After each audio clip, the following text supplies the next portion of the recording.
Today is April 12th. Welcome to Big Book Daily. My name is Rob. I am an alcoholic. It's a thrill, honor, and joy to be here with you today as we journey through the Big Book of Alcoholics Anonymous and the 12 Steps and 12 Traditions. Today, out of the Big Book, we're going to be reading Personal Stories Part 2, They Stopped in Time, Story Number 4, Physician, Heal Thyself. That will be pages 301 through 305. And out of the 12 and 12, we are going to be continuing our journey through Step 12 by reading page 11. So with all that, I hope you're doing well today, my friends. Drinking a little coffee out of the Lego cup today. And hey, we got another set of 24 hours in front of us. And I heard this quote from a friend of mine recently. I just want to share it real fast. I think it's a great way to start the day. He told me one time, he said, Rob, you can learn a lot from yesterday, but you are today who you decide to be. So with all that in mind, let's go ahead and get to the good stuff today. All right, so my friends, we are in story number 4 from part 2 of the Big Book here. So we're going to begin on page 301. This says, Physician, heal thyself. Psychiatrist and surgeon, he had lost his way until he realized that God, not he, was the great healer. So I'm going to go ahead and jump right into it. I am a physician, licensed to practice in a Western state. I am also an alcoholic.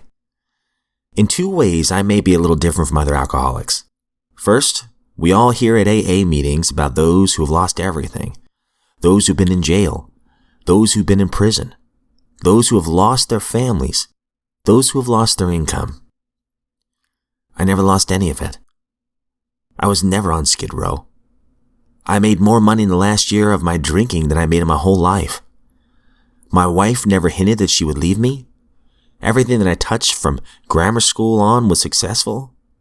I was president of my grammar school student body. I was president of all my classes in high school. And in my last year, I was president of that student body. I was president of each class in the university and president of that student body. I was voted the man most likely to succeed. The same thing occurred to me in medical school. I belonged to more medical societies and honor societies than men 10 to 20 years my senior. Mine was the Skid Row of success. The physical Skid Row in any city is miserable. The Skid Row of success is just as miserable. The second way in which perhaps I differ from some other alcoholics is this. Many alcoholics state that they don't particularly like the taste of alcohol, but that they like the effect. I loved alcohol. I used to like to get it on my fingers so that I could lick them and get another taste. I had a lot of fun drinking. I enjoyed it immensely. And then, one ill-defined day, one day that I can't recall, I stepped across the line that alcoholics know so well. And from that day on, drinking was miserable. When a few drinks made me feel good before I went over that line, those same drinks now made me wretched. In an attempt to get over that feeling, there was a quick onslaught of a greater number of drinks, and then all was lost. Alcohol failed to serve the purpose. On the last day that I was drinking, I went up to see a friend who had had a good deal of trouble with alcohol and whose wife had left him a number of times. He had come back, however, and he was on this program. In my stupid way, I went up to see him with the idea in the back of my mind that I'd investigate Alcoholics Anonymous from the medical standpoint. Deep in my heart was the feeling that maybe I could get some help there. This friend gave me a pamphlet and I took it home and had my wife read it to me. There were 2 sentences in it that struck me. One said, "Don't feel that you are a martyr because you stopped drinking." And this hit me between the eyes. The second one said, "Don't feel that you stopped drinking for anyone other than yourself." And this hit me between the eyes. And this hit me between the eyes. After my wife had read this to me, I said to her, as I said many times in desperation, I have got to do something. She's a good-natured soul and said, I wouldn't worry about it. Probably something will happen. And then we went up to the side of the hill where we have a little barbecue area and made a fire for the barbecue.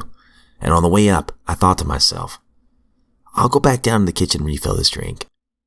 And just then, something did happen. The thought came to me, this is the last one. I was well into second fifth by this time. And as that thought came to me, it was as though someone had reached down and taken a heavy overcoat off my shoulders. For that was the last one. About 2 days later, I was called by a friend of mine from Nevada City.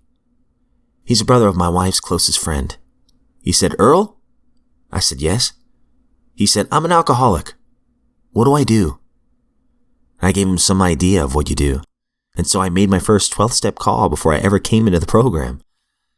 The satisfaction I got from giving him a little of what I had read in those pamphlets far surpassed any feeling that I had ever had before in helping patients. So I decided that I would go into my first meeting. I was introduced as a psychiatrist. I belong to the American Psychiatrist Society, but I don't practice psychiatry as such. I am a surgeon.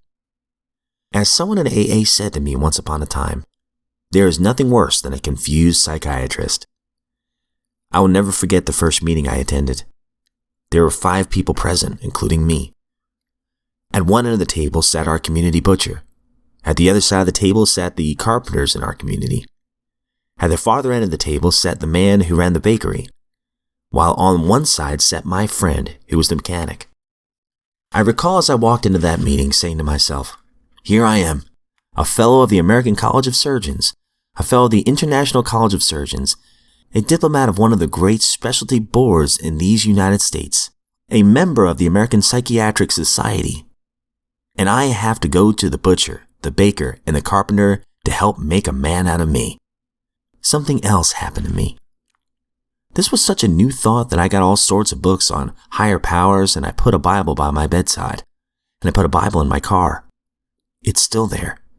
And I put a Bible in my locker at the hospital. And I put a Bible in my desk. And I put a big book by my nightstand. And I put a 12 Steps and 12 Traditions in my locker at the hospital. And I got books by Emmett Fox. And I got books by God knows who. And I got to reading all these things. And the first thing you know, I was lifted right out of the AA group, and I floated higher and higher and even higher, until I was way up on a pink cloud, which is known as Pink 7. And I felt miserable again. So I thought to myself, I might just as well be drunk as feel like this. I went to Clark, the community butcher, and said, "Clark, what's the matter with me? I don't feel right. I've been on this program for 3 months and I feel terrible." He said, "Earl, why don't you come on over and let me talk to you for a minute?" So he got me a cup of coffee and a piece of cake. He sat down and said, "Why, there's nothing wrong with you. You've been sober for 3 months, been working hard. You've been doing all right." But then he said, "Let me say something to you. We have here in this community an organization that helps people, and this organization is known as Alcoholics Anonymous. Why don't you join it?" I said, "What do you think I've been doing?" "Well," he said, "you've been sober, but you've been floating way up on a cloud somewhere. Why don't you go home and get the big book and open it to page 58 and see what it says?" So I did. I got the big book and I read it. And this is what it said. Rarely have we seen a person fail who has thoroughly followed our path. The word thoroughly rang a bell. Then it went on to say, half measures availed us nothing. We stood at the turning point. And the last sentence was, we asked his protection and care with complete abandon. Complete abandon. Half measures availed us nothing. Thoroughly followed our path. Completely give themselves to the simple program. Rang in my swelled head. Years earlier, I had gone into psychoanalysis to get relief. I spent 5.5 years in psychoanalysis and proceeded to become a drunk. I don't mean that in any sense as a derogatory statement about psychotherapy. It's a very good tool. Not too potent, but a great tool. I would do it again. I tried every gimmick that there was to get some peace of mind, but it was not until I was brought to my alcoholic knees, when I was brought to a group in my own community with the butcher, the baker, the carpenter, and the mechanic, who were able to give me the 12 steps, that I was finally given some semblance to an answer to the last half of the first step.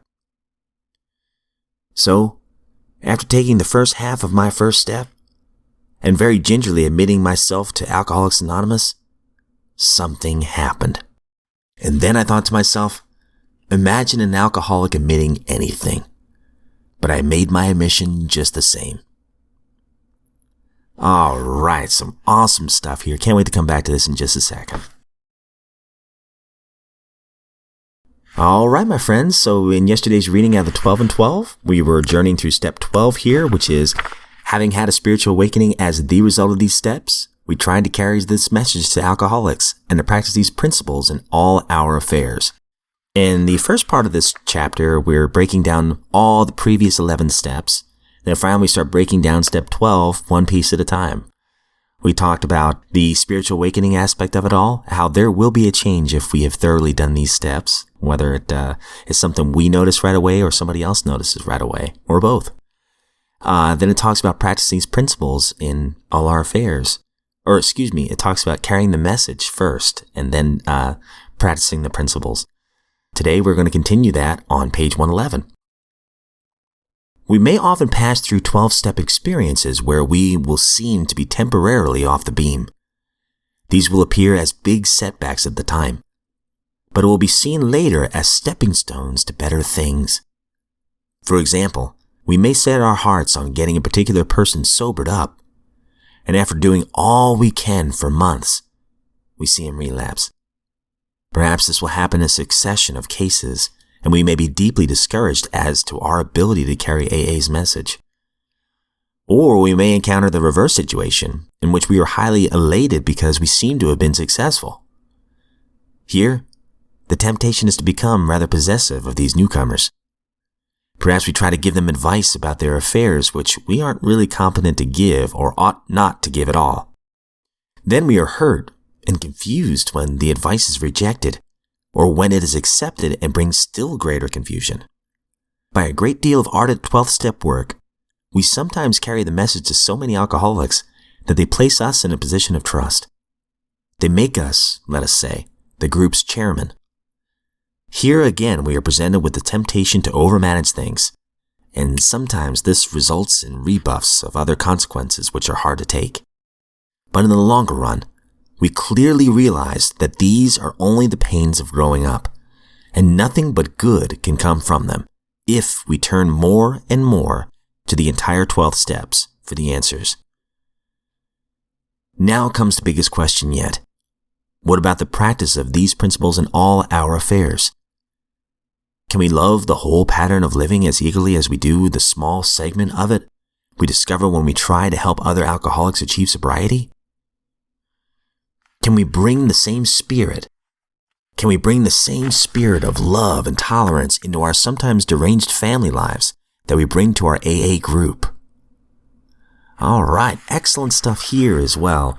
I can certainly relate to feeling discouraged working with other alcoholics and thinking to myself, what have I done wrong? What is it about me? And again, like I said yesterday, perhaps I wanted their sobriety more than they did at the time, and then I would get in my head being my own worst enemy, and at times it would really mess with me. But I had some people tell me, don't chase, Rob. They have to figure this out. They have to do the first step. They have to admit that they are an alcoholic and that their lives are unmanageable. I can still help carry the message. I can be there for the man or anybody else who needs help. But again, they have to make the decision. They have to realize how serious this malady is. And sometimes, unfortunately, it takes more pain. And as we've said, pain is one of the greatest teachers out there. And going back to the big book real fast, there was a lot of reading today, so I'll make this brief. You could hear it, couldn't you? The pride. I mean, he is the very first paragraph. I feel like saying, well, good for you. But no, all joking aside, I believe he's saying that for a reason. He's really building himself up quite a bit. And then when he reads the pamphlet, it sounds like he's starting to have a spiritual experience there. When he gets that from a friend, as he's talking to his wife, he's reading that pamphlet. He goes, you know what? I think this is going to be my last drink. That ended up being his last drink. That sounds to me like it could have been a spiritual experience. But anyway, a little later on, he's going to this really small meeting. He's looking around the room and he's going, I cannot believe, he doesn't say it like this, but that's how it comes across. I can't believe I have to sit with these people. Here I am, an esteemed physician, and I have to sit with these people. It's a very prideful kind of paragraph right there. I think it's on page 303. And he finds out later that these very people, they have something that's working. And he's trying all these other things. He's got 7 different Bibles in 7 different locations, a big book, 12 and 12. He's reading everything, yet he feels miserable still. And as his friend very wisely points him out to page 58 of the big book, he reads it and he breaks it down. Rarely have we seen a person fail who's thoroughly followed our path. And perhaps our narrator at the time wasn't thoroughly following it. Half measures avail us nothing. Maybe he was striving with half measures. He's doing a little bit of this, a little bit of that. We stood at the turning point. We asked his protection with care and complete abandon. And it says here, complete abandon, half measures avail us nothing, thoroughly followed our path, completely give themselves to the simple program. Rang in my swelled head. Sounds to me like he's realizing how prideful he's been. And I think he wants to thoroughly follow the path and to give himself to the simple program. It's simple. Not always easy, but is a simple program. And it has certainly helped me. There's been times where I struggled. I can still get prideful. I can still be a victim of pride in reverse. It's a journey. And there's been progress in some areas of my life, and there's some areas of my life that definitely need a lot of work, and I just try to turn those over to my higher power each and every day. So my prayer today is not to be my own worst enemy. As I said at the very beginning, a friend of mine told me, we are today who we decide to be. We have a brand new set of 24 hours. What kind of person do we want to be today? I just like to carry out my higher power's will today. And if you're sober, you're a miracle. And the people who love you are very proud of you. I hope you hear me when I say that. They are. I consider it an honor to be here in this lifeboat of recovery with you.